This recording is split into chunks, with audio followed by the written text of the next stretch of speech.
Ya, jadi kita masuk di dietetika pra dan pasca bedah.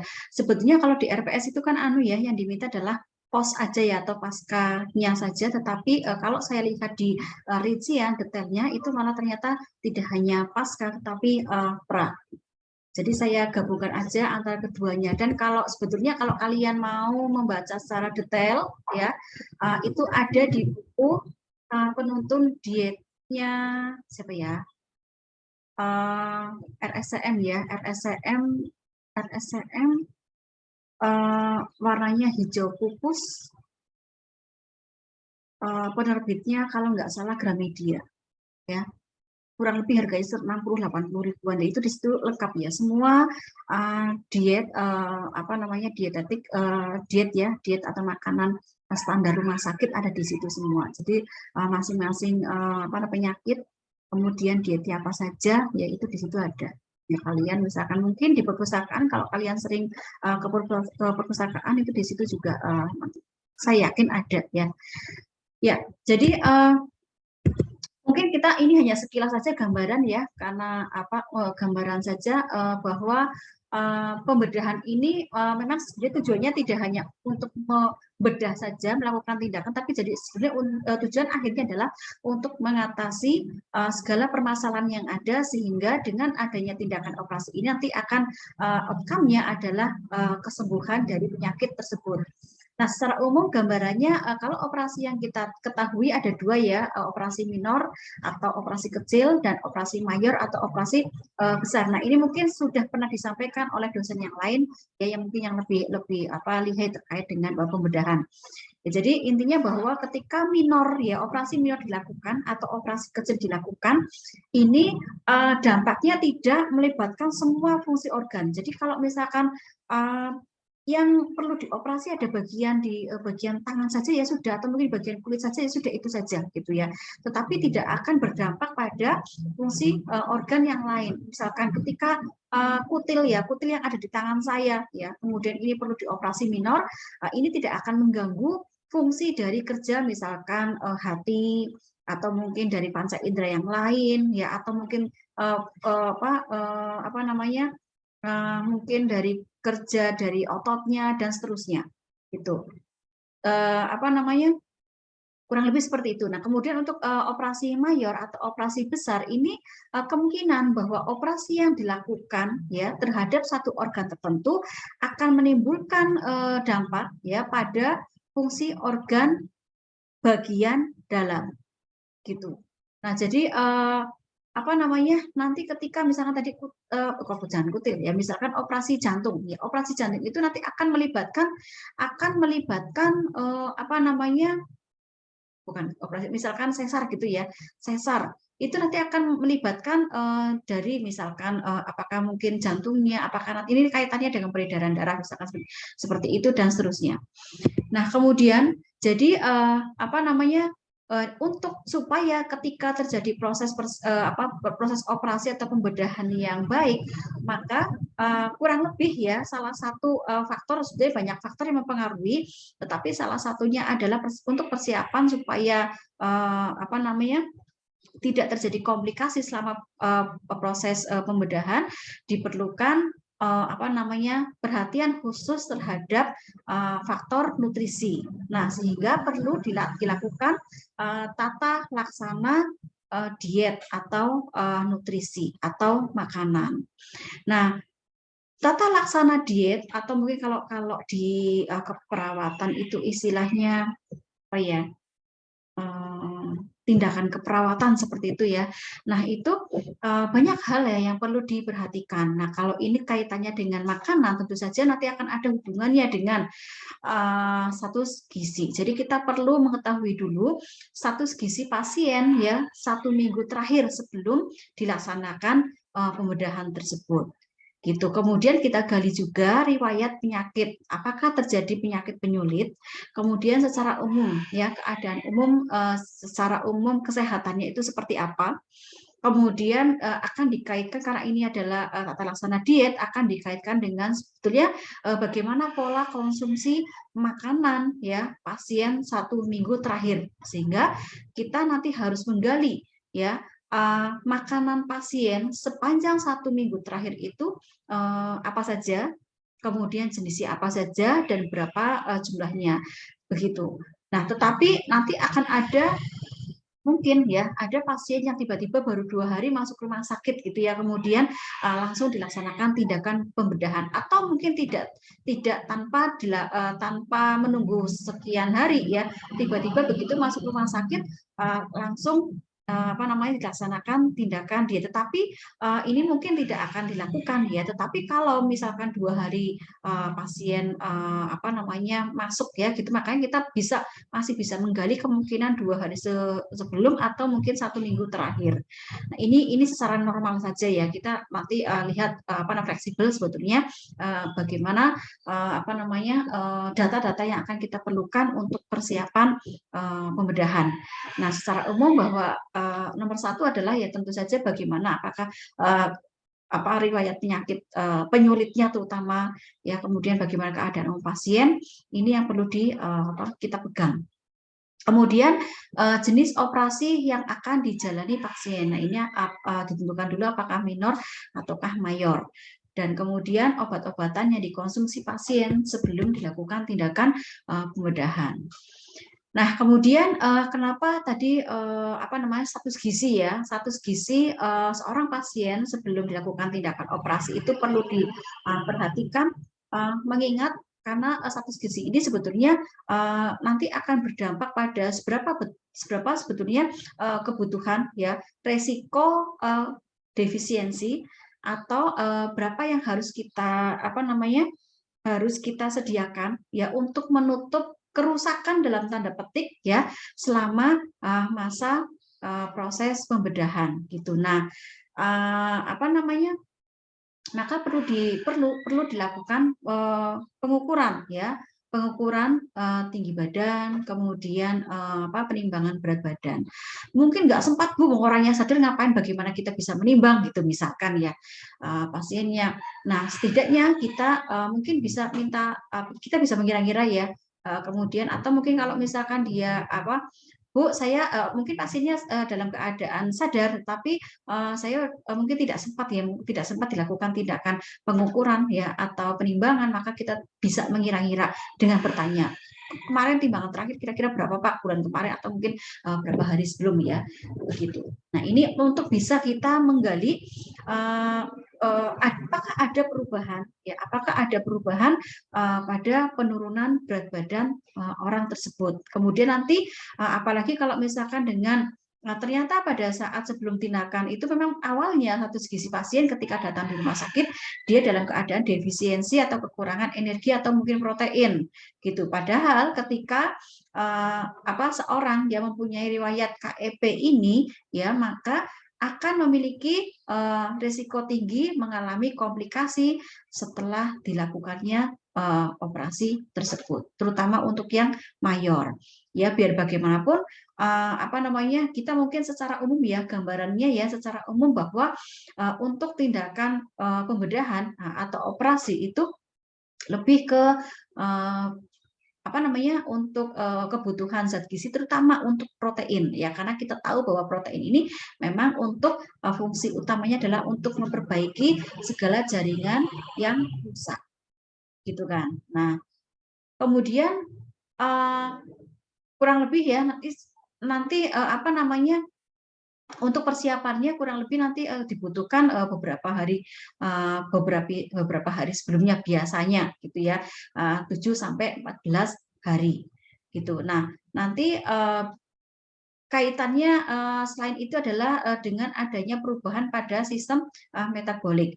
Nah, beberapa nanti akan saya jelaskan sebetulnya kenapa seorang ya yang akan melakukan operasi itu harus diperhatikan status gizinya ya, sebenarnya tidak hanya kepada orang-orang yang akan dilakukan tindakan operasi, tapi juga secara umum bahwa orang-orang dengan kondisi tertentu dia akan terjadi perubahan pada sistem metabolismenya, sehingga nanti akan terjadi perubahan ya, sebetulnya basal metabolismenya, kemudian berapa kebutuhan yang digunakan untuk aktivitasnya dan seterusnya. Sehingga mau nggak mau nanti kebutuhan asupan makanan pun juga nanti akan berimbas ya, karena atas dasar dari status gizi tersebut. Nah, sebetulnya kalau misalkan ini kebetulan saja misalkan ya pasiennya itu lama memang persiapan untuk operasinya memang sudah jauh-jauh hari. Nah, sehingga kita nanti akan bisa melakukan terapi gizi, terutama dalam hal ini adalah untuk persiapan ya atau pra operasinya ini akan lebih jauh lebih bagus. Jadi lebih optimal ya. Jadi ketika orang akan dilakukan tindakan operasi besar, maka kita kan pasti udah tahu duluan ya status gizi awalnya bagaimana nih. Kalau misalkan status gizinya normal, ya gak ada masalah. Kita berarti hanya tinggal berusaha untuk mempertahankan kondisi kenormalannya tersebut sampai dengan pada saat prosesi operasi dilakukan. Tetapi bagaimana kalau ternyata pasien status gizinya rendah gitu ya, status gizinya rendah, ya maka kita coba usahakan supaya, terutama contohnya tadi ya, mungkin dia kekurangan energi, kurus sekali mungkin ya, atau mungkin dia memang kekurangan protein saja gitu. Nah ini nanti diusahakan dalam rentang waktu yang jeda yang ada sebelum dilakukan tindakan pembedahan ini, kita bisa lakukan untuk pertama adalah memperbaiki fungsi fisiologisnya, kemudian menambah proteinnya. Artinya ini ada kaitannya dengan peningkatan status gizi dulu ya, kemudian baru dilakukan tindakan operasi. Nah, ini saya kira sebagai gambaran saja nanti apa yang terjadi pada pasien bedah ya, kondisi metaboliknya dilihat dari metabolisme dari energi basalnya atau mungkin pada fase flow-nya. Baik, kita masuk ke diet prabedah. Nanti kita secara umum adalah ini gambarannya gambaran diet secara umum saja ya. Nanti kita tinggal yang bisa saya sampaikan memang seperti itu, kecuali kalau kita punya waktu lebih ya di lain kesempatan nanti ada berbagai jenis ya bedah itu sendiri gitu ya, kemudian tergantung dari penyakitnya apa. Nah, nanti kita bisa gali dari situ. Kita sudah tahu diet prabedah konsepnya seperti ini, diet pasca bedah konsepnya seperti ini, ketika terjadi operasi mayor, apakah minor, maka yang dilakukan ketika prabedah seperti apa, ketika pasca bedah seperti apa. Nah, pertama adalah diet prabedah. Jadi namanya saja pra ya, kalau pra berarti sebelum dilakukan tindakan pembedahan. Nah, tadi yang sudah saya sebutkan bahwa kalaupun memang ya pasien ini memiliki kesempatan waktu yang lebih untuk dilakukan tindakan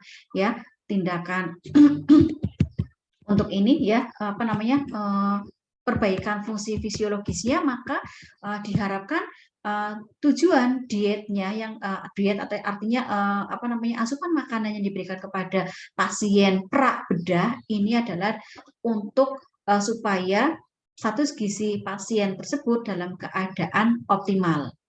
Sekaligus juga ini pada beberapa kondisi bahwa pasien, ya meskipun tidak semuanya, tetapi secara rata-rata beberapa pasien yang akan menghadapi proses pembedahan itu akan mengalami stres.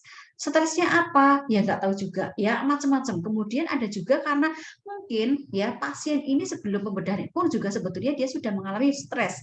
Stres dari mananya? Dari luka atau mungkin dari kondisi fisiologis tertentu yang dimilikinya. Mungkin karena dia kecelakaan, patah tulang, sehingga ya stresnya karena tulangnya itu gitu ya, sehingga ini nanti akan menjadi bagian ketika diberikan asupan gizi maka atau diet ya, maka ini bisa digunakan sebagai dalam rangka untuk mengatasi stres.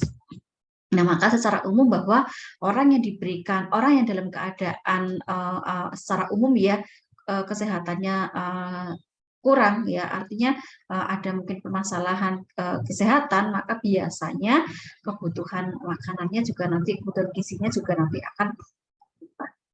Nah, nanti untuk syarat dietnya kurang lebih seperti ini, karena dia ini namanya juga pembedahan pada umumnya ya. Catatan yang penting adalah energinya tinggi, proteinnya tinggi. Terutama catatannya adalah protein ya. Yang perlu di-highlight pasti proteinnya itu yang tinggi ya. Tetapi syarat diet ini adalah diberikan kepada memang kalau misalkan status gizi orang tersebut dalam keadaan normal. Kalau misalkan nggak normal, ya tentu saja nanti untuk kebutuhannya proteinnya pasti akan lebih tinggi lagi ya dibandingkan dengan yang seperti ini. Gitu.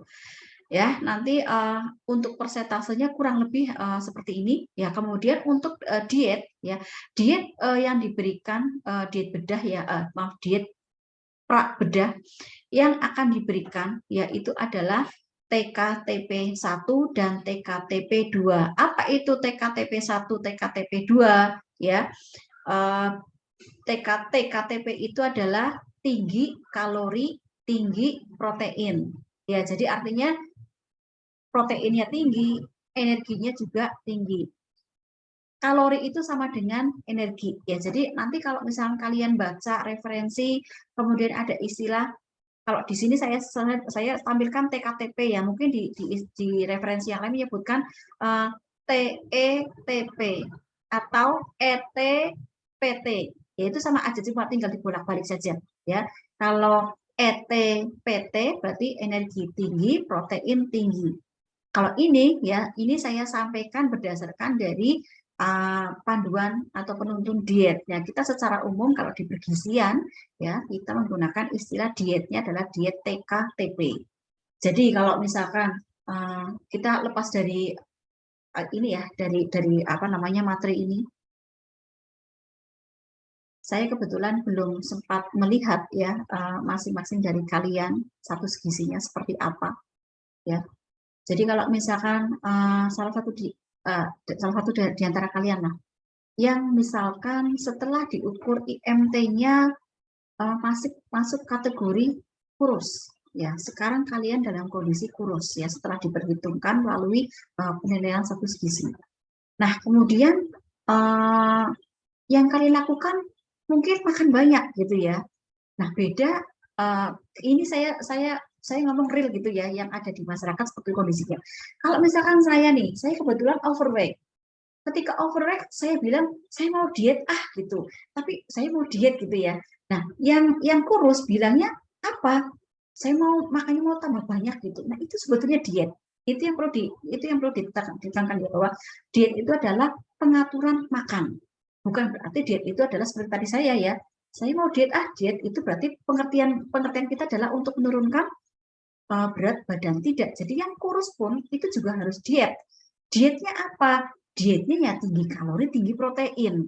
Beda dengan saya, karena saya kebetulan sudah overweight, maka saya dietnya adalah rendah energi, rendah protein.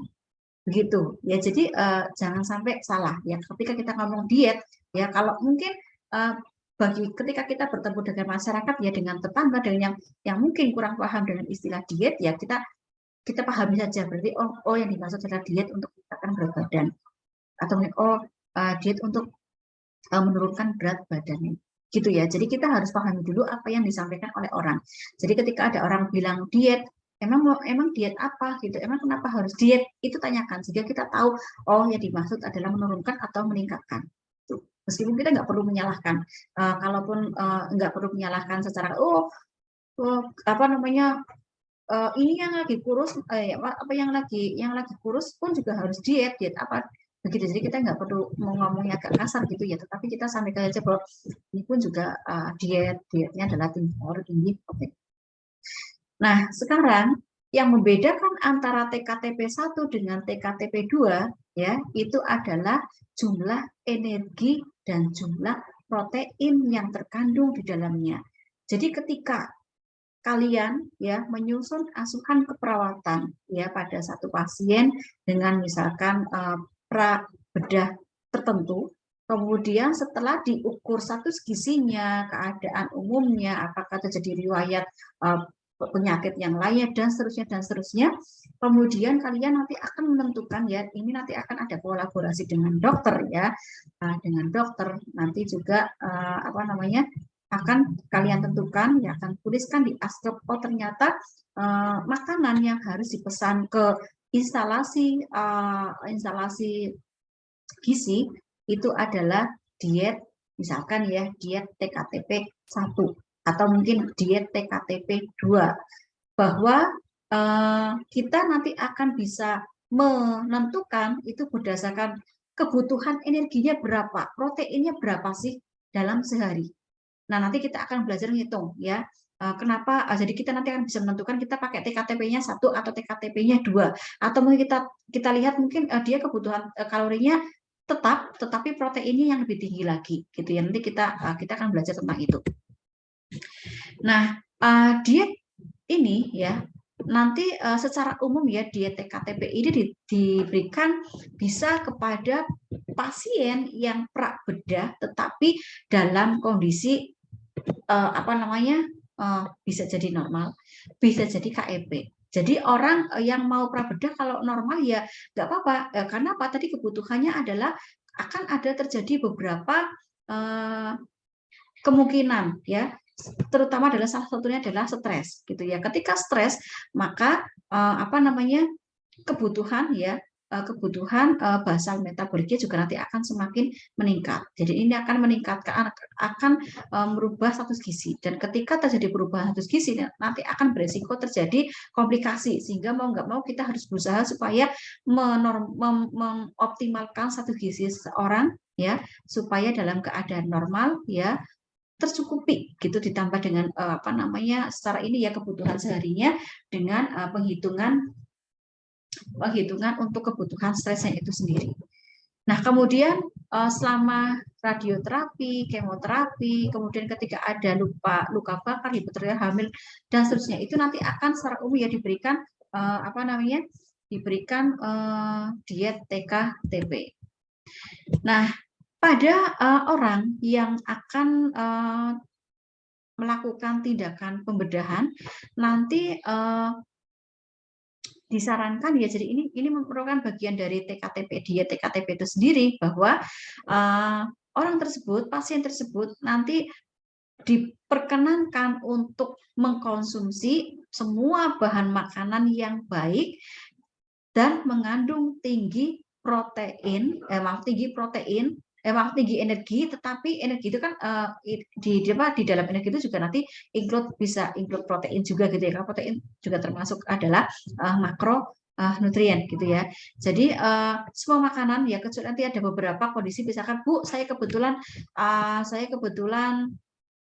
misalkan dia mungkin dia intoleransi dengan atau mungkin alergi dengan kacang-kacangan. Nah, nanti kita mau nggak mau harus mengganti ya sumber alergi dari pasien tersebut dengan bahan makanan yang lain, tetapi yang sama-sama mengandung tinggi energi maupun tinggi protein. Nah, terutama untuk protein yang disarankan adalah yang bersifat hewani, gitu ya, karena memang hewani ini memiliki high biologic value yang tinggi, yang bagus. Nah, kemudian bahan makanan yang tidak diperbolehkan ya untuk dikonsumsi itu adalah ketika masakan itu dimasak dengan menggunakan santan yang kental atau mungkin menggunakan minyak yang banyak. Nah, jadi termasuk juga untuk penggunaan bumbu-bumbuan ya yang tajam, merica ya, pemicanya terlalu banyak sekali, kemudian cabenya karena mungkin pasiennya kebetulan di JIH misalkan ya, saya nyebut merek misalkan JIH.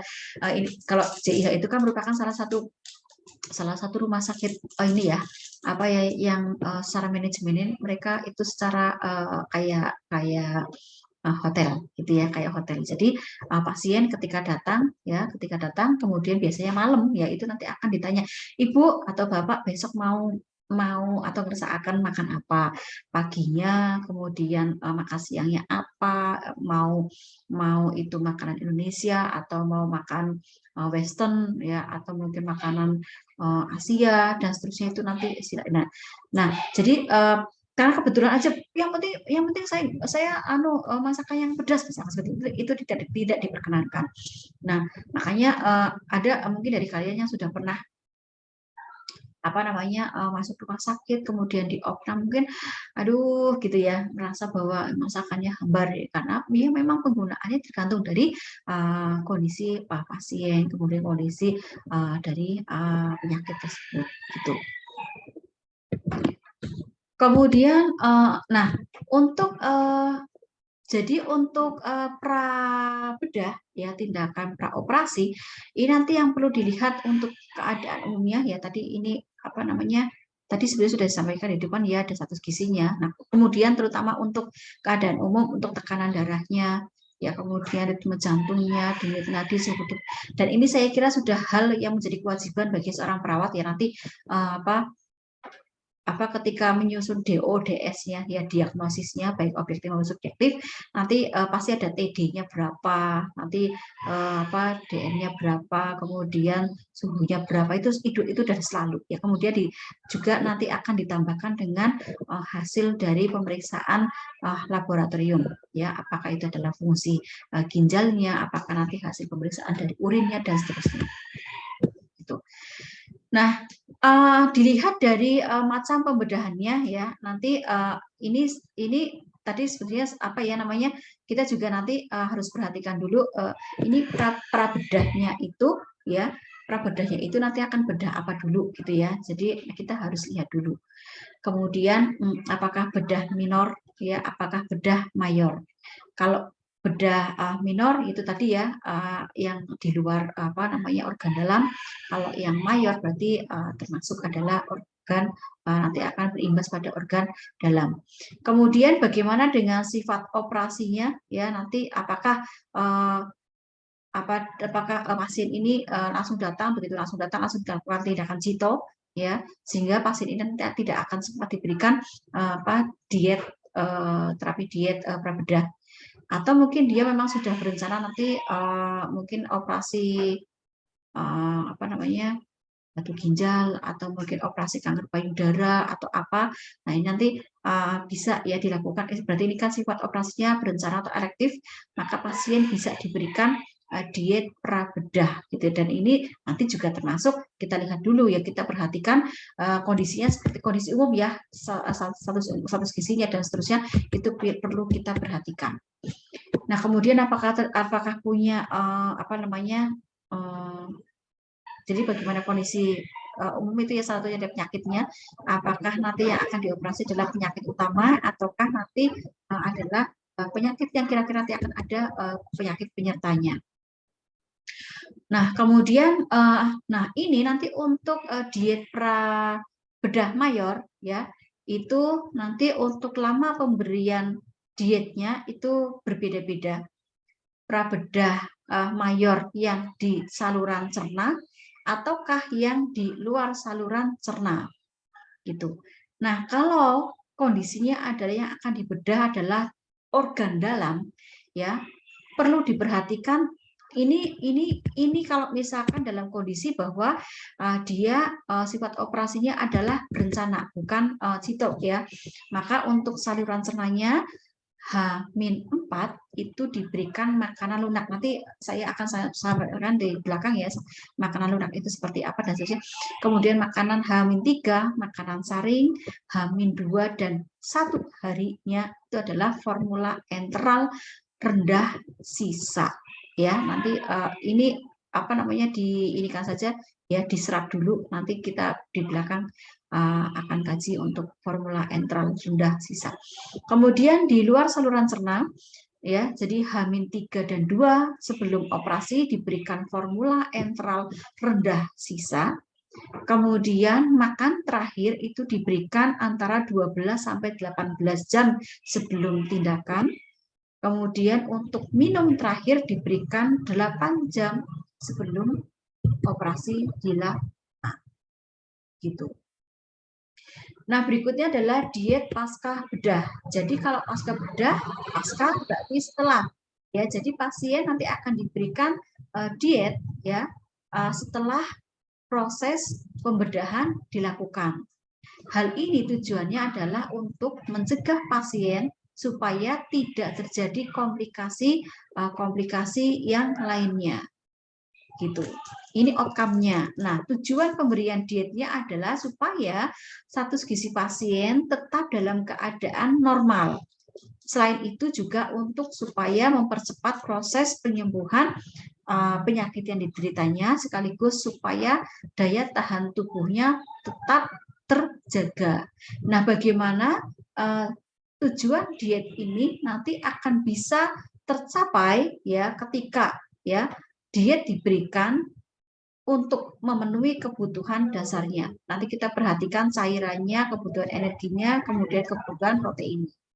Kemudian supaya untuk dengan cara mengganti kehilangan protein. Jadi maksudnya protein, glikogen, zat dan seterusnya ya, dan zat-zat gizi yang lainnya. Kemudian juga untuk memperbaiki ketidakseimbangan ya, resiko terjadinya ketidakseimbangan elektrolit maupun cairan. Nah, syarat dietnya nanti ketika diet pasca bedah ini nanti diberikan secara bertahap. Cair, kemudian saring, kemudian lunak, kemudian biasa. Gitu. Jadi kalau mungkin kalian pernah ya merasakan ketika setelah dioperasi, setelah ini ya biasanya mereka kasih minum dulu gitu ya, setelah kasih minum baru kemudian dikasih makanan yang enggak cuma minuman saja ya yang cair ya, tapi mungkin produk yang lainnya ya. Jadi ini pemberiannya bertahap sampai dengan biasa itu artinya adalah makanan yang biasa kita konsumsi sehari-hari. Nah, kemudian pasca bedah minor nanti makanannya diusahakan secepat mungkin kembali seperti biasa atau normal. Jadi nanti meskipun diberikannya bertahap, tetapi nanti apa namanya, kalau minor biasanya memang masanya kan tidak begitu ini ya. Nanti diusahakan makanannya sampai dengan normal lagi. Dan itu butuh waktu tidak terlalu lama dibandingkan dengan ketika seseorang dilakukan tindakan mayor, bedah mayor. Ya, jadi ketika mayor ini akan beda jauh ya dibandingkan dengan yang minor. Kalau yang mayor memang betul-betul kita lihat dulu kira-kira kemampuan pasien ketika menerima makanan bagaimana. Apakah mulutnya jadi dilihat ya, dia bisa buka apa enggak. Kemudian dia bisa ngunyah apa enggak, bisa nyenelan apa enggak. Ya, kemudian kalau misalkan dia sadar, kalau dia sadar ya kemungkinan seperti itu. Tapi kalau misalkan pasiennya adalah tidak sadar, berarti kita bisa melakukan pemberian makanan pasca bedah mayor itu dengan menggunakan terapi diet selain oral, gitu ya. Nah, kemudian untuk diet pasca bedah nanti ada 4 jenis diet. Jadi kalian nanti tugasnya adalah memesankan ya diet yang mana ya yang cocok untuk pasien pasca bedah tersebut. Nah, secara umum bahwa ketika pasien baru dibedah, kemudian kurang lebih 6 jamnya ya nanti akan diberikan dietnya berupa cairan jernih, gitu ya. Setelah itu untuk fase berikutnya itu pasien nanti bisa dipesankan diet pasca bedah kedua. Nah, ini nanti bentuknya tidak lagi cairan jernih, tetapi bentuknya adalah cairan kental. Kalau cairan jernih ini hanya berupa glukosa saja ya, tetapi zat-zat gizinya yang lain kurang begitu komplit. Nah, tetapi kalau sudah masuk ke diet pasca bedah 2 ya, nanti bisa diberikan cairan yang lebih kental. Nah, kemudian diet pasca bedah 3 ini bisa dijadikan sebagai diet perpindahan dari DPB1 ke dari DT1 dan DPB2. Jadi kalau misalkan ternyata kondisi pasiennya ternyata cepat sekali gitu ya, nggak ada komplikasi apapun ya sih. Kemudian ini terutama untuk oral ya, mulut itu dia masih bisa melakukan untuk bisa mengkonsumsi gitu ya, sehingga bisa langsung dipesankan diet pasca bedah 3. Dan berapa jumlah cairan yang diberikan itu kurang lebih 2000 ml per hari. dan diberikan makanan parenteral bila perlu. Nanti saya ini kan ya, parenteral itu bentuknya cairan juga ya, bisa diberikan secara infus ya, melalui selang infus gitu. Nanti ini ada materi tersendiri. Kemudian diet pasca bedah keempat ya, ini makanannya diberikan dalam bentuk makanan yang lunak gitu. Nanti lunak terus enggak juga. Nanti kalau misalkan ternyata setelah berapa hari, mungkin 1 atau 2 hari makanan lunak dia masih ternyata pasien mampu mengkonsumsi, kemudian mampu menghabiskan makanan tersebut dengan baik, ya berarti artinya bisa diberikan makanan biasa ya gitu ya. Tetapi itu tergantung, pokoknya lagi-lagi kita fleksibel untuk pemberian dietnya, tergantung dari kondisi umum pasien. Nah, yang perlu diperhatikan ya, bahwa pada saat pasien diberikan diet pasca bedah, itu makanannya harus diberikan secara bertahap, cair, lumat, lunak, kemudian biasa, dan tidak diperbolehkan untuk mengkonsumsi berbagai sumber bahan makanan yang mengandung gas ya, atau CO2. Kemudian juga yang berbumbu tajam. Gitu. Nah, sekarang kita masuk ke diet pasca bedah 1. Nah, pasca bedah 1 ini bisa diberikan baik kepada bedah mayor maupun bedah minor. Nah, kalau bedah minor ini bisa diberikan ketika setelah pasien ya setelah sadar, atau ketika rasa mualnya hilang ya, imbas dari anestesi ya. Kemudian pasca bedah besar itu diberikan setelah kesadarannya sudah pulih, rasa mualnya hilang, kemudian ada tanda-tanda usus sudah mulai bekerja, apakah kentut, apakah bersuara gitu ya.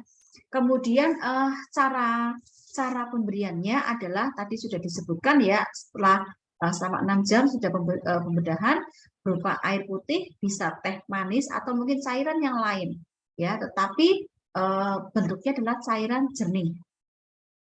Nah, kemudian setelah itu bisa juga langsung diberikan makanan parenteral. Ya. Ini dimulai dari 30 ml per jam. Jadi kenapa 30 ml per jam? Ini nanti memang kalau untuk untuk pasien bedah itu memang berkaitan dengan tingkat metabolismenya ya, sehingga bisa dimulainya adalah bisa diterimanya adalah dari 30 ml per jamnya. Kemudian untuk diet pasca bedah 2 atau DPB2 ini bisa dipesan untuk pasien yang pasca bedah besar ya, saluran cerna atau sebagai perpindahan. Jadi dari pasien yang tadi sudah diberikan DPB 1, kalau misalkan sudah 1 atau mungkin 2 hari, kemudian bisa langsung diberikan DPB 2 atau dipesankan DPB 2. Tidak harus bahwa orang tersebut dia memang pasca bedah besar saluran cerna. Kemudian makanan yang diberikan ini sudah bentuknya cair kental, bentuknya apa saja. Nah, bisa kaldu jernih, bisa sirup, bisa sari buah, bisa sop, bisa susu, bisa puding. Nah, kurang lebih 8 sampai 19 kali per hari selama pasiennya tidak tidur. Itu. Nanti untuk jumlah cairannya bisa diperhitungkan dari berapa jumlah cairan yang hilang. Ya, jadi tergantung pasiennya seperti apa. Kemudian ini pada pasca bedah 2 juga bisa diberikan makanan parenteral. Kemudian diet pasca bedah 3 ya atau DPB 3 bisa dipesankan kepada pasien pasca bedah besar saluran cerna atau sebagai perpindahan dari DPB 2. Bentuk makanannya untuk diet pasca bedah 3 ini adalah makanan saring ya, ditambah susu dan biskuit. Jadi makanan saring itu hampir, kalau kita bilang tim, yang di bawahnya tim ya, masih agak lembek lagi, ditambah dengan susu dan biskuit, ditambah dengan cairan ya kurang lebih maksimal ya 2000 ml per hari. Kemudian bila diperlukan makanan parenteral seperti itu. Kemudian untuk diet pasca bedah keempat ini diberikan kepada pasca bedah kecil atau pasca bedah besar ya. Jadi ini makanya tadi saya bilang DPB 1 bisa jadi langsung melompat ya, karena tergantung dari kondisinya gitu ya, tergantung dari kalau misalkan DPB1 dia minor, hanya sekedar sunat gitu ya, sunat itu nggak ada masalah gitu, maka mungkin dia bisa langsung diberikan makanan makanan lunak ya, makanan bubur dulu ya, kemudian mungkin sampai dengan kemudian berpindah dari makanan biasa gitu. Nah, jadi bisa loncat, tadinya diberikan setelah bedah sadar diberikan cairan jernih, kemudian sekian jam baru bisa langsung diberikan ya. Jadi ini sudah bentuknya adalah makanan lunak ya, sama seperti orang normal ya. 3 kali makanan lengkap, 1 kali makanan selingan itu. Jadi secara umum bahwa nanti konsep dari diet untuk pra maupun pasca bedah seperti itu ya. Nah, kita masuk dulu ke, jadi nyambung yang tadi. Nah, ini saya ngadep yang citasi punyanya Bu Badraningsih Lastariwati. Jadi kalau kalian nanti buka buku penuntun dietnya RSCM ya, Gramedia punya itu, kalian nanti akan bisa melihat di situ ternyata untuk makanan itu nanti akan digolongkan. Apakah ini adalah makanan biasa? Ya, artinya nggak perlu untuk kebutuhan diet khusus ya. Kemudian juga ada yang disebut dengan makanan khusus. Jika seseorang diberikan diet khusus, jadi seperti tadi misalnya penyakit pasien jantung, pasien hipertensi, pasti nanti akan ada beda ketika diberikan pada pasien yang hanya misalkan sunat saja, misalkan seperti itu.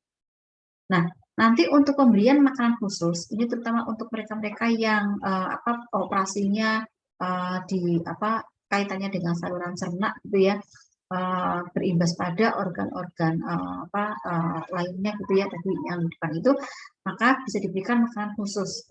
Nah, untuk makanan khusus ini perlu diperhatikan ya konsistensinya ya. Jadi tadi makanya untuk dietnya pemesanannya harus diperhatikan, dia masuknya kira-kira apakah masih bisa memungkinkan untuk makan lewat oral atau lewat mulut atau tidak, itu nanti akan dilihat dari konsistensinya. Kalau lewat mulut tetapi kebetulan saja nggak bisa makan banyak misalkan seperti itu, maka kita bisa pesan ya konsistensinya jangan pakai makanan yang biasa kita konsumsi sehari-hari, tapi kita bisa mulai dengan makanan cair atau mungkin makanan saring seperti itu ya. Kita tinggal lihat, konsultasikan dengan dokter. Kemudian penambahan atau pengurangan energi. Jadi kita lihat dulu apakah terjadi proses perubahan dari katabolismenya pada saat selama proses pembedahan ya. Jadi terutama juga ini bisa dilihat dari status gizi awalnya ya ketika pembedahan. Nah, biasanya kalau misalkan sudah dari awal dia jelek ya, maka tentu saja kita harus membutuhkan makanan khusus untuk meningkatkan kebutuhan jumlah energinya. Jadi bisa diberikan dietnya tinggi kalori. Nah, beda lagi kalau misalkan status gizinya dia dari awal adalah tinggi, atau gizinya adalah overweight atau mungkin obes gitu ya, maka bisa diberikan diet kalori yang rendah. Kemudian bisa dilakukan penambahan atau pengurangan jenis makanan. Ini tergantung ya dari apakah dia, misalkan kalau hipertensi ya mau nggak mau dia harus diberikan makanan diet rendah garam atau diet garam rendah ya, dan seterusnya. Nah, kemudian nanti makanan khusus ini juga bisa dilihat dari perubahan komposisi zat gizinya. Ya, jadi kalau untuk orang-orang yang DM, orang-orang yang hipertensi, orang yang misalkan dia penyakit hati ya, nanti tentu saja ini akan berbeda ya, akan berbeda dietnya dengan penyakit-penyakit yang lainnya. Gitu ya. Jadi mungkin kalau misalkan DM, berarti kita harus perhatikan dia harus dikurangi nih untuk kebutuhan energinya gitu ya. Kemudian kalau misalkan diet jantung juga dia berarti kebutuhan untuk misalkan untuk penghitungan energinya juga nanti seperti itu ya. Kemudian dan seterusnya ya. Nanti untuk perubahan jumlah dan frekuensi makannya juga demikian, serta beberapa kalau misalkan mereka mengalami alergi ya atau intoleransi terhadap sumber makanan tertentu, maka proses untuk penghilangan itu harus dilakukan. Nah, ini kalau di rumah sakit seperti ini ya, ada makanan biasa, makanan lunak, makanan saya itu biasanya basisnya adalah nasi. Kemudian kalau makanan cair, nah ini yang tadi ya. Jadi ada yang diberikan bentuknya adalah makanan parenteral maupun makanan enteral, itu adalah sebetulnya bentuknya makanan cair gitu. Nah, kalau makanan biasa ya tentu saja yang kita biasa konsumsi sehari-hari ya, ada nasi, ada sayur kangkung, lada, sayur sop dan seterusnya, gitu ya. Kemudian ada ayam goreng lah, ada dan seterusnya. Punya apa yang di rumah biasanya ada, gitu ya. Jadi susunannya hampir sama dengan susunan makanannya orang normal, gitu. Dan ini nanti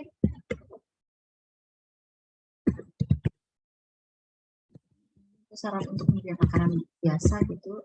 Nah, untuk makanan lunak, ya makanan lunak nanti bisa diberikan kepada orang yang kebetulan secara mekanis, artinya dia mungkin ya dia masih bisa konsumsi, tapi kebetulan aja giginya lagi sakit, atau mungkin lagi sariawan gitu ya, sehingga atau mungkin sininya lagi apa ya, kalau orang Jawa itu bilangnya coron ya.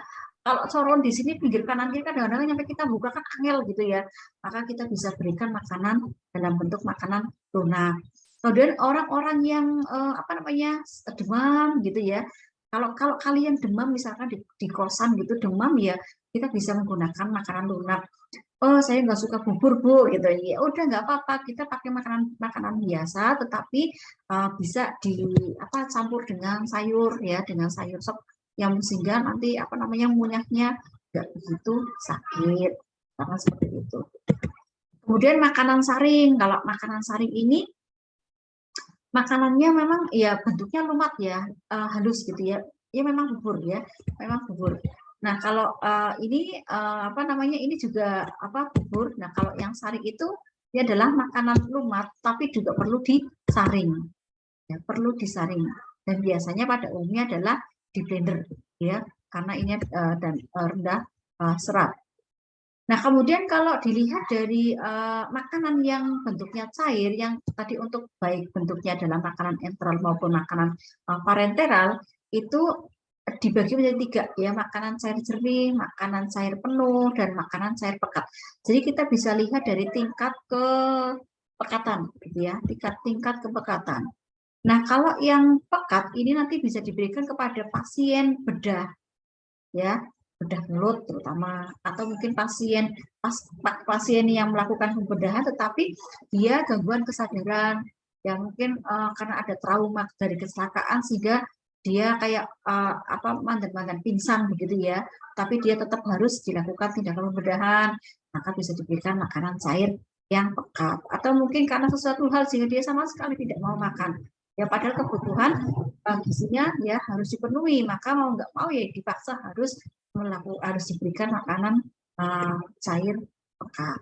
Ya, untuk makanan cair pekat ini bisa dibuat dari berbagai golongan makanan. Jadi kita harus perhatikan tetap dari apa gizi seimbang ya. Jadi makanan pokoknya ada, buahnya ada, sayurnya ada, kemudian dari hewani, kemudian maupun dari kelompok nabati seperti itu.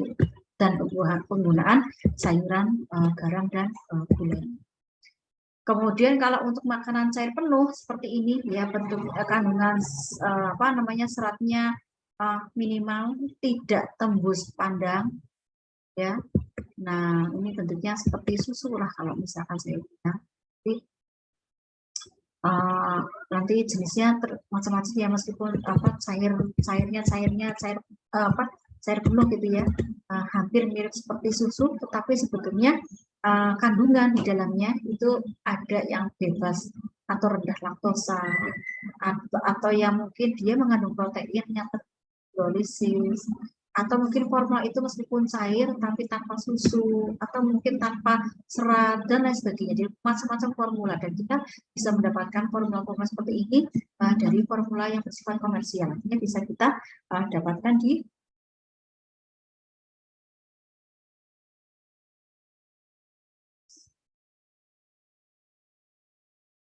apotek seperti itu. Nah, kemudian nah rumah sakit pun mereka juga masing-masing punya formula rumah sakit.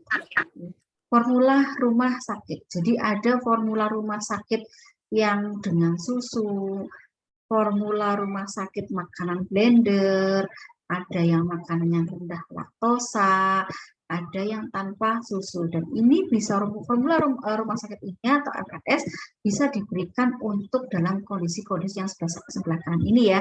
Jadi misalkan kalau misalkan pasien bisa diberikan formula rumah sakit yang rendah laktosa ketika orang tersebut dia memang tidak tahan atau mungkin intoleransi terhadap laktosa. Ya dia mau nggak mau mungkin dia tidak bisa mengkonsumsi susu X gitu ya.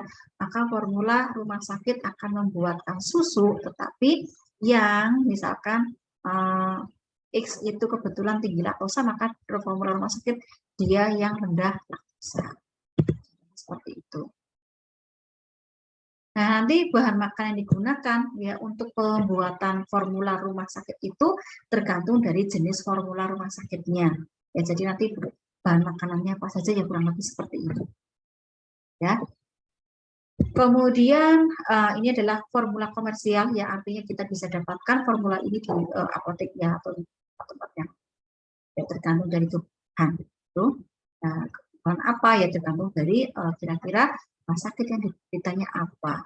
Nanti kita bisa lihat dari indikasi ya, indikasi pemberiannya apa kira-kira. Misalkan dia apa namanya sirosis hati, maka kita berikan formula komersial yang ada tulisannya dengan BCAA. Atau mungkin yang alergi protein, maka bisa dicarikan yang formula komersial tulisannya dengan protein terhidrolisis seperti itu. Nah, kalau yang makanan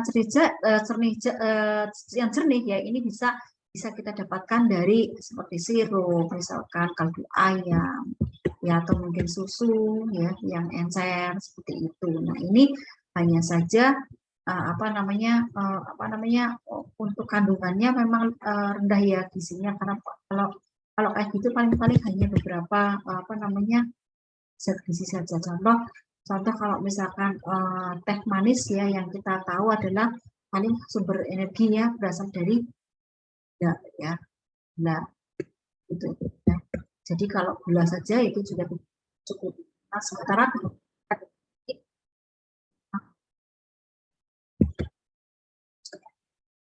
baik, kemudian untuk diet pemeriksaan. Nah, ini yang masuk ya ke makanan enteral dan makanan parenteral. Jadi seorang yang mengalami mengalami pembedahan itu memang pada umumnya seperti ini. Kita harus lihat dulu ya kemampuan oral dia, ya apakah dia mampu mengkonsumsi makanan normal atau tidak, makanan biasa atau tidak. Tapi kalau memang dia betul-betul sudah tidak sanggup lagi untuk mengkonsumsi lewat oral, mau dipaksa pun juga sudah bisa, ya maka mau nggak mau tindakan ini harus kita lakukan. Tetapi perlu perhatikan dulu pada fungsi dari saluran gastrointestinal pasien tersebut.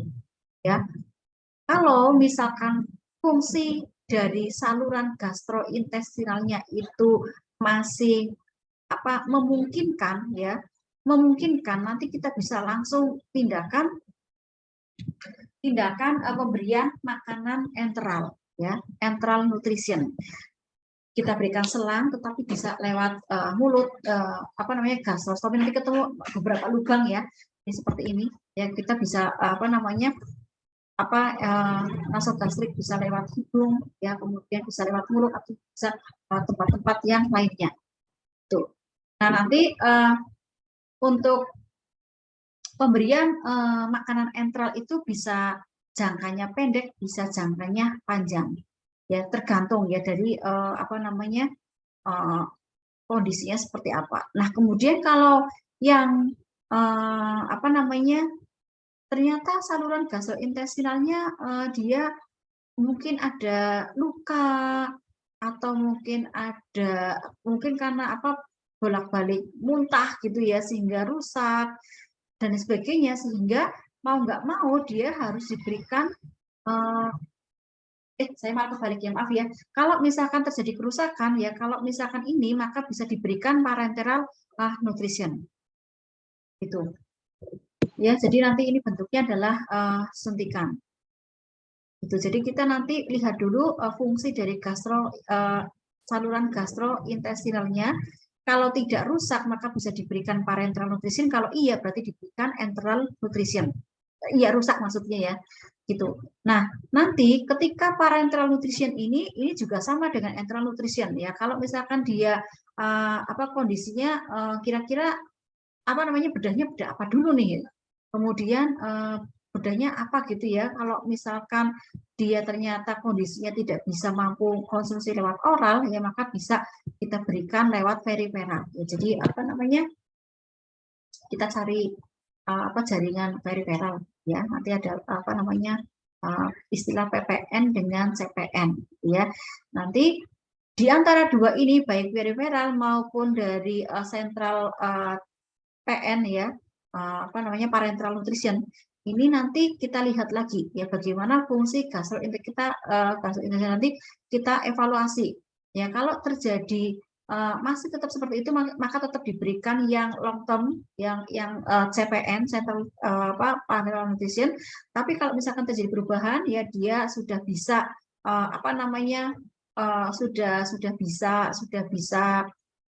sudah terjadi perubahan, maka bisa dilanjutkan ke enteral nutrition, tetapi untuk nanti masuk ke yang ini, yang pemberiannya adalah secara normal.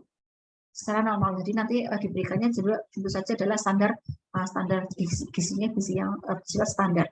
Kalau misalkan dia tadi enteral, misalkan terus-terusan dia intestinalnya masih jelek, maka jelek tetapi masih mampu diberikan, maka bisa diberikan formula khusus, makanan khusus.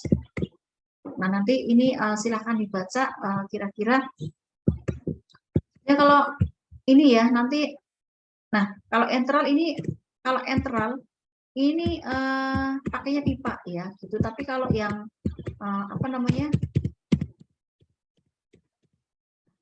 pakainya pipa ya, bentuknya pipa yang tadi dimasukkan lewat nasogastric tube ya, atau mungkin nasojejunal tube atau nasoduodenal tube ya, nanti kurang lebih seperti. Tapi kalau yang parenteral itu bisa ini yang pakai pakai infus ya, baik PPN maupun PPN ya, yang infus yang di lengan ya, itu bisa diberikan seperti itu. Kurang lebih gambarannya untuk bentuk makanan pada pasien seperti itu. Kita sampai dengan jam berapa ya, Mbak?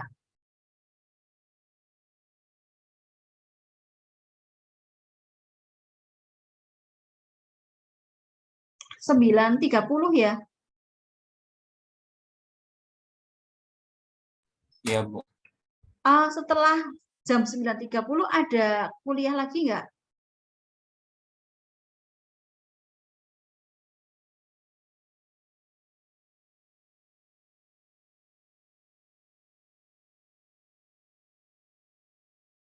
Ada sepertinya, Bu. Langsung ya berarti ya, setelah itu ya? Maksudnya kalau ada kosong saya kayaknya cukup. Tapi kalau misalkan enggak ya berarti saya nggak bisa ngajari kalian latihan gitu ya, caranya ngitung itu seperti apa gitu. Nah, padahal saya kepengennya kalian bisa menghitung ya, nanti kebutuhan kalori seharinya seperti apa ya, kemudian untuk penghitungan pasien yang terutama untuk yang stres seperti apa. Nah, mungkin kita bisa mulai dari sini gambarnya. Nanti kita bolehlah berlatih untuk pertemuan berikutnya ya. Baik, jangan ini dulu deh. Kalau gitu kita mulainya dari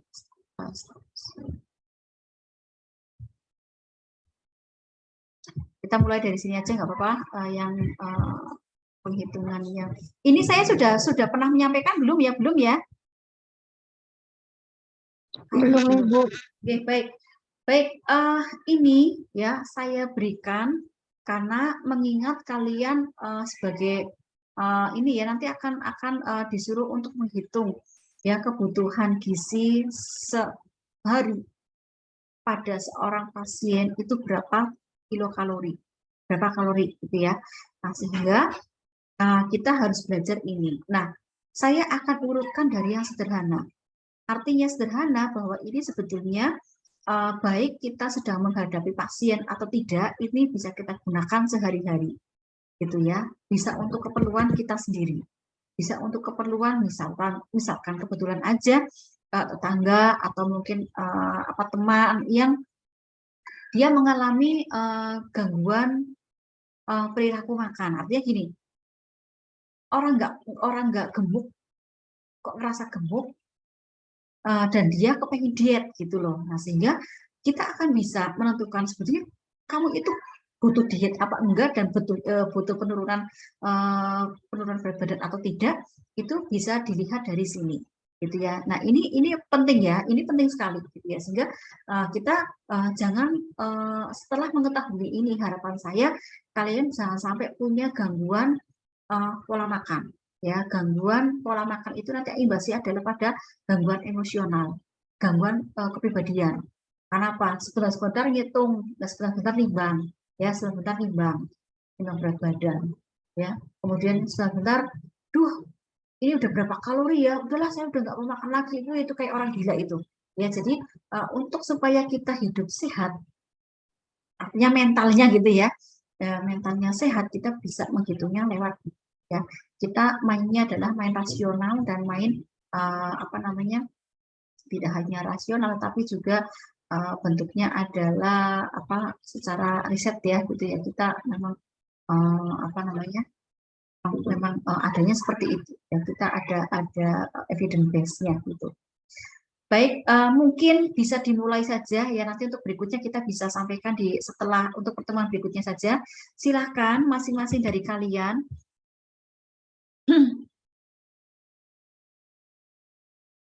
untuk menyiapkan kertas gitu ya. Nanti ini akan saya jadikan sebagai tugas kalian ya, untuk tambahan di apa akhir perkuliahan, tambahan nilai.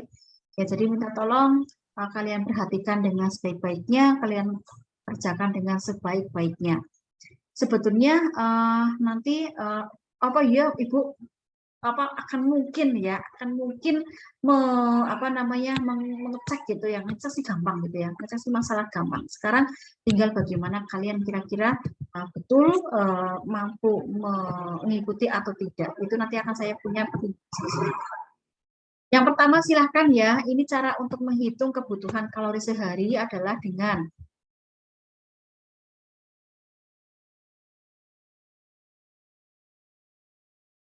ya, pertama adalah mengetahui tinggi badan dulu. Jadi silahkan kalian tulis dulu di kertas ya, tinggi badannya berapa dalam sentimeter. Ya, Bu, saya udah lupa, saya udah lama nggak nimbang, pakai ukuran yang terakhir, kira-kira berapa deh itu. Silahkan ditulis di kertas ya. Kemudian yang kedua, berat badan sekarang ya, berat badan sekarang berapa? Silahkan ditulis berapa berat badannya dalam kilogram. Sudah, ikuti saya ya, langsung ditulis saja. Kemudian langkah ketiga yaitu mengetahui berat badan idaman. Berat badan idaman ini kita menggunakan rumus Broca. Jadi BBI sama dengan TB dikurang 100 dulu. Jadi tinggi badan kita dikurang 100 dulu. Kemudian dikurang 10%. Nah, catatannya adalah kalau yang laki-laki tinggi badannya kurang dari 160, atau mungkin yang perempuan tinggi badannya nggak ada 160, maka nggak perlu pakai pengurangan 10%. Jadi cukup BBI sama dengan TB min 100. Bisa dipahami ya? Kalau sudah paham, silahkan dikerjakan.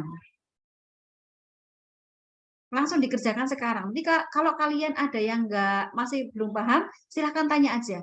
Nggak usah takut sama saya. Saya kepengen kalian benar-benar tahu tentang ini. Gitu ya. Silahkan. Jadi nomor 1, tinggi badan, TB aja langsung tinggi badan atau TB sama dengan berapa cm. Nomor 2, BB sama dengan berapa kg. Nah, kemudian yang ketiga, langsung masukkan tulis ya, tulis dulu rumusnya. Tapi kita lihat dulu, kita tinggi badannya ada 160 atau 150 apa enggak. Kalau enggak ada, ya berarti enggak usah pakai min 10%. Langsung TB min 100 saja. Gitu. Silakan dikerjakan. Nanti akan saya tanya satu-satu. Ya.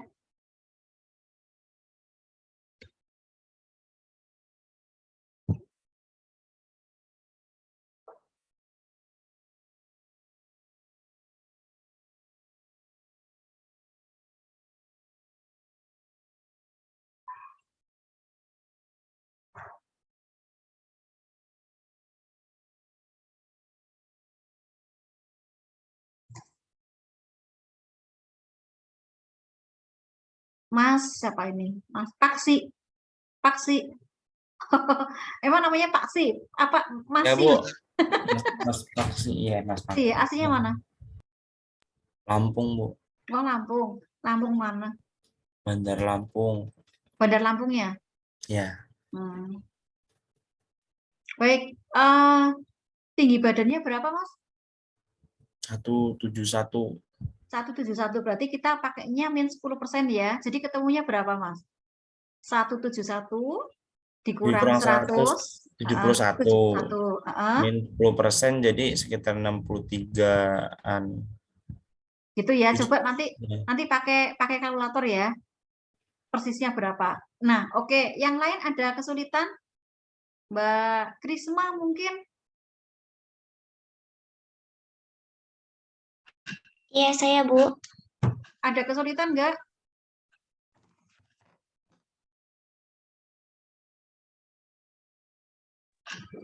Tidak, Bu, sudah saya kerjakan. Oke. Kemudian langkah keempat, kita masuk ke langkah keempat, mengetahui berat badan normal. Nah, kalau tadi kan berat badan idaman atau berat badan ideal ya. Nah, kalau yang langkah keempat ini adalah berat badan normal. Nah, BBN ini rumusnya adalah BBI plus minus 10%. Nah, ketika ada plus minus ya, artinya bahwa kita nanti akan melakukan penilaian BBN ini dengan dua cara. Jadi kita pertama adalah mengurangkan dulu ya, biar gampang. BBI min 10% dikerjakan dulu, setelah itu BBI plus 10%. Gitu. Jadi ada dua pekerjaan di situ di poin keempat. Nanti setelah kita hitung dua poin itu, nanti kita akan bisa melihat rentang batas bawah dengan batas atas, normal atas dengan normal bawah, begitu. Ya, jadi silahkan. Mungkin saya pakai Mas Anu ya, andalan saya Mas Taksi deh. Mas Taksi silahkan dikerjakan. Ya, nanti yang lain juga harus mengerjakan ya. Cuma nanti saya salah acak nanti akan tanya, tapi Mas Taksi minta tolong dikerjakan. Ya, monggo. Tadi ketemunya berapa? 69, sekian dikurang 10% dulu, ya. Ya, udah, Bu. Ketemunya berapa, Mas? Tadi kalau batas-batasnya dari berat badan 57 sampai 69. 57, berapa? Nah, biasanya ada koma itu kita perhatikan ya, kita jangan menghilangkan koma di belakang. Ya, karena akan ada apa namanya? Penghitungan ya. Nanti akan ada itu akan berimbas pada total dari kebutuhan kalori. Silahkan.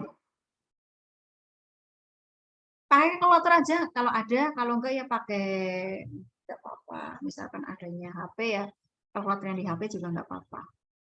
Silahkan.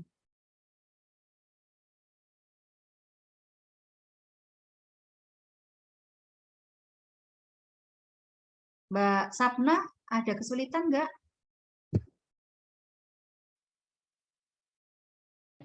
Lagi menghitung, Bu. Baik. Ada yang sudah selesai barangkali? Sudah, Bu. Siapa ini? Mbak Safia? Mbak Safia ya? Ya, Bu. Tadi berat badan ideal Via yang dihitung 8,5. Jadi 58,5, Bu. Oh ya. Terus Jadi 5,5 dikurang 10%, batas bawahnya itu jadi 52,65 dan batas atasnya 58,5 ditambah 10% sama dengan 64,35. 35. Oke. Berarti sudah bisa ya untuk menentukan berat badan normal. Artinya ya, Mbak Safia, sekarang berat badannya berapa, Mbak? 58, Bu. 58. Nah, kalau 58 saya nggak lihat fisik loh ya. Saya nggak ketemu nih karena kebetulan aja nggak open cam juga gitu ya. Gitu sehingga saya bisa menentukan bahwa sudah bisa memastikan bahwa Mbak Safia ini sebetulnya normal ya.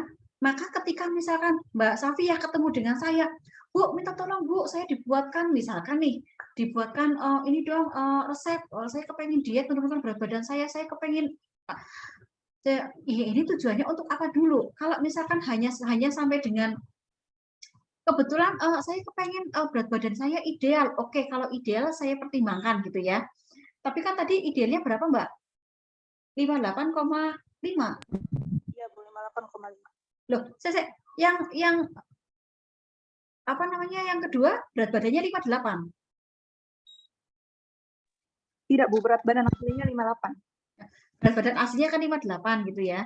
Nah, jadi kalau misalkan berarti kan apa namanya penurunannya cuma setengah kilo ya ngapain gitu loh. Ya tapi kalau misalkan kita BBI-nya tadi berapa, Mbak? BBI-nya tadi 58,5. 58,5. Nah ya, jadi kalau misalkan berat badan idealnya 58,5. Sekarang kita udah 58, Mbak Safia 58. Berarti kan saya butuh menaikkan ya, bukan malah menurunkan ya.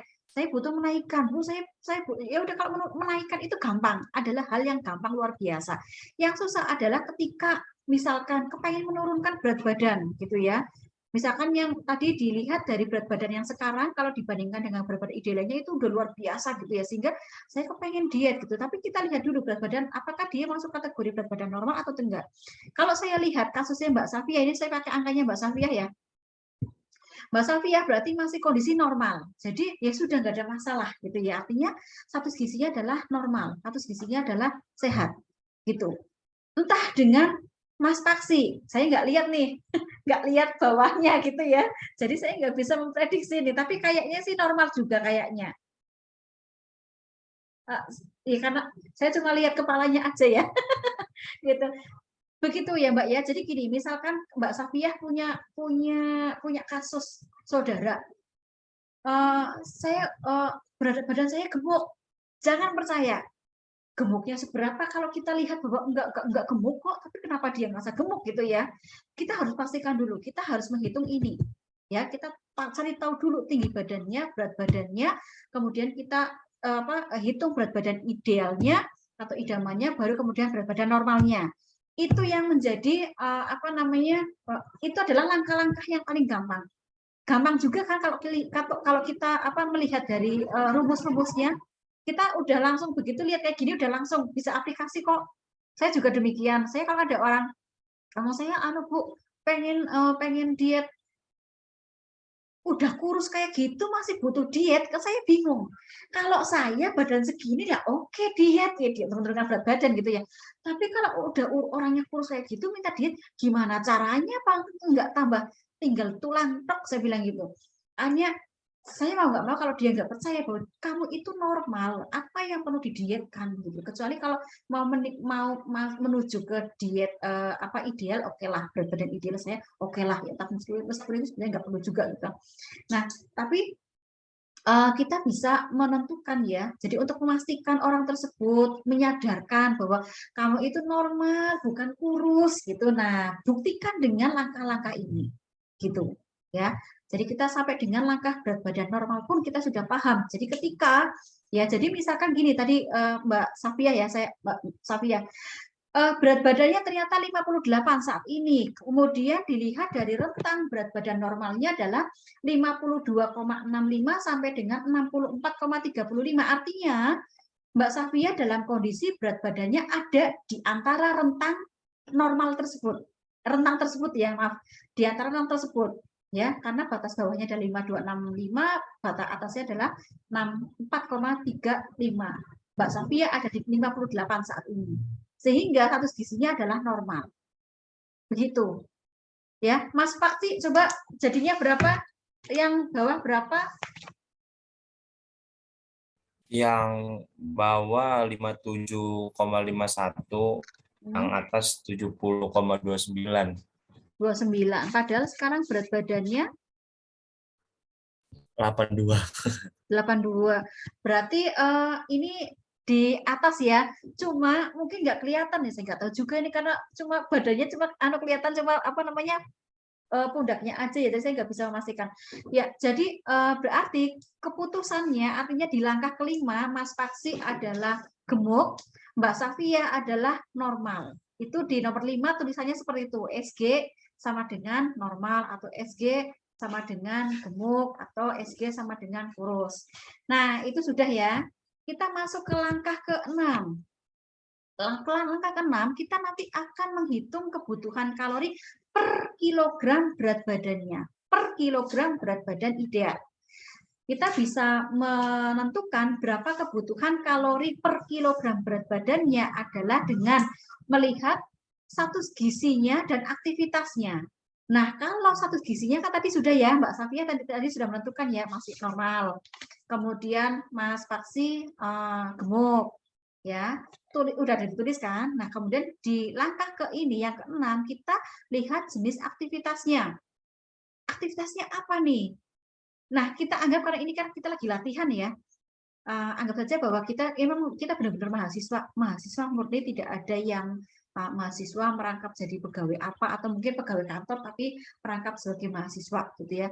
Nah, jadi kita status gizinya adalah jenis aktivitasnya adalah sedang. Ditulis ya di langkah ke-6, jenis aktivitas titik 2 mahasiswa dalam kurung sedang. Sudah ya. Sebetulnya kalau jenis aktivitasnya itu tabelnya tidak hanya seperti ini, tidak sesederhana ini, tapi banyak sekali sebetulnya. Kita bisa melihat dari berbagai referensi terkait untuk penentuan jenis aktivitasnya, ya, berat atau tidaknya aktivitas. Nah, kemudian berikutnya adalah kita lihat di tabel ini. Tadi kita sudah memastikan status gizi kita itu apakah gemuk, apakah normal, ataukah kurus. Aktivitasnya apakah ringan, ataukah sedang, ataukah berat. Nah, kita tinggal tarik satu angka, kita pilih angka, satu angka di antara angka yang ada di tabel ini. Contoh, Mbak Safiyah tadi kan Mbak Safiyah tadi status gizinya normal. Kita lihat nih tulisan normal. Kemudian karena mahasiswa aktivitasnya sedang, ya. Antara normal dengan sedang kita tarik ke samping kanan dan ke bawah. Ketemu angka 35. Mbak Safia mudeng? Ya, Bu. Paham ya? Mas Paksi pun juga demikian. Status gizinya gemuk. Kemudian aktivitasnya sedang. Ke kanan ketemunya 30. Ditulis di situ, kebutuhan kalori per kilogram BBI-nya sama dengan 30. Mbak Safia juga demikian, ketemunya 35. Nah, sudah, baru kita masuk ke langkah ke-7. Menghitung kebutuhan kalori sehari. Tinggal dimasukkan aja. Ya, tadi berapa? Misalkan Mbak Safia 35. Maaf, BBI-nya berapa ya tadi ya? BBI-nya 58,5. 58,5 kg dikali dengan angka 35 ya. Sudah ketemunya berapa itu? Nah, kalau Mas Paksi, berarti tadi berat badan sekarang kan 82.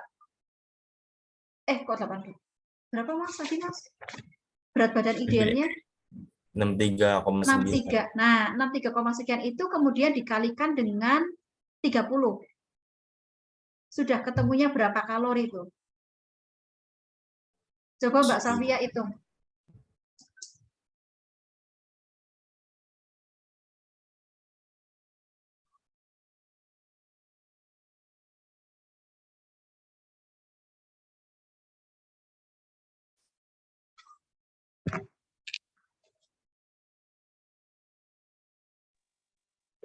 Eh, 2047, Bu. 2047. Kalau Mas Taksi? 1917. 17, sekian ya mesti ya. Nah, itu kalau di rumah sakit berarti Mbak Safi ya nanti akan dibulatkan menjadi 2100. Ya karena standar rumah sakit itu mengenal hanya 1300, 1100, 1300, 1500, 1700, 1900, 2100, 2300 dan seterusnya. Dan seperti itu. Tapi kalau misalkan kita mau perhitungan untuk pribadi ya itulah yang memang adanya itu ya. Nah, sekarang kalau kita lihat, kita bandingkan. Mas Taksi tadi kan status gizinya gemuk ya, Mbak Safia normal. apa yang terlihat ternyata kok angkanya Mbak Safiyah normalnya memang 2000. Nah, tapi beda ketika Mas Faksika yang gemuk. Kalau gemuk kebutuhan gizinya pasti lebih sedikit dibandingkan dengan yang normal. Begitu. Gitu ya. Nanti kalau yang kurus saya yakin pasti 2000 sekian. Gitu. Ya, barangkali ada yang kurus di antara kalian. Maudi itu, Aulia Maudi. Ada, Bu. Mbak Aulia, Mbak Iya, Aulia Bu. kurus. Iya. Berapa tuh? Pasti 2000 lebih kalau kurus. 2.500. Nah, itu kurus berarti, kurus sekali itu. Kurus banget, Bu. Kurus sekali itu. Udah bisa. Jadi kalau kalian biasa menggunakan rumus ini ya, ini BBI diapalin aja, ini namanya rumus Broca, kemudian BBN sudah punya gambaran. Makanya tadi kan saya Mas Taksi BBI-nya berapa sekian? Saya udah bisa membayangkan berarti namanya antara sekian sampai dengan sekian. Karena kalau cuma plus minus 10% gitu ya, kita bisa alhamdulillah berarti angkatan kalian berarti pinter-pinter, karena biasanya yang sebelumnya di kelas-kelas yang lain ketika saya bilang, Mas, Mbak, tolong ya BBI dikurang 10%, kemudian BBI ditambah 10%. Ibu, caranya 10% itu dapatnya dari mana? Aduh, alhamdulillah kalian cepat. Nah, berarti kalian memang pintar-pintar otaknya. Baik ya. Jadi begitu cara kita untuk menentukan kebutuhan kalori sehari. Baik, karena ini waktunya sudah jam 9.37 ya, kita sudah kelebihan 7 menit. Nanti untuk materi berikutnya ini akan lebih memang sebetulnya lebih ada kaitannya dengan apa namanya sebenarnya penghitungan kebutuhan gizi dikaitkan dengan tingkat stres dan tingkat aktivitas ya. Dan ini memang ini perlu sekali buat kalian. Cuma karena waktunya banyak dan ini ada 31 slide dan ini ada beberapa yang memang harus kalian latihan juga, termasuk adalah bagian dari yang tadi sudah kalian lakukan itu. Jadi nanti kiranya akan saya bisa sampaikan di pertemuan berikutnya. Nggak tahu nanti kapan ya. Monggo saya mungkin ada waktu besok, kalau besok sore saya ada, kemudian kalau enggak hari Jumat gitu ya. Nanti untuk jamnya monggo terserah, saya bisa karena kebetulan saya sebetulnya free ya, tapi kecuali hari Kamis besok kebetulan saya ada ujian ya, saya kebetulan di kuliah ya, jadi nanti kalian bisa saya nanti sudah mengikuti kalian, cuma yang penting Kamis pagi jangan sampai dengan jam 12 siang. Itu nanti jam 1 siang ke atas saya nggak ada masalah, atau mungkin malam juga nggak ada masalah ya. Mungkin untuk sementara ya materi yang saya sampaikan itu dulu. Nah, nanti untuk materi yang saya sampaikan cukup yang berkaitan dengan tadi untuk dietetik pre dan post bedah ya, yang akan saya sampaikan di Skalsa. Nanti untuk kelebihan ini akan saya berikan lewat WA saja ya, nanti ke para PC-nya saja. Gitu. Mudah-mudahan ini kebetulan kalau saya lihat 78 orang, berarti ini baru kelas mana sama kelas mana nih? 4 kelas kok ya? Jumlah totalnya berapa sih Mbak? Satu angkatan kayaknya 100 lebih ya?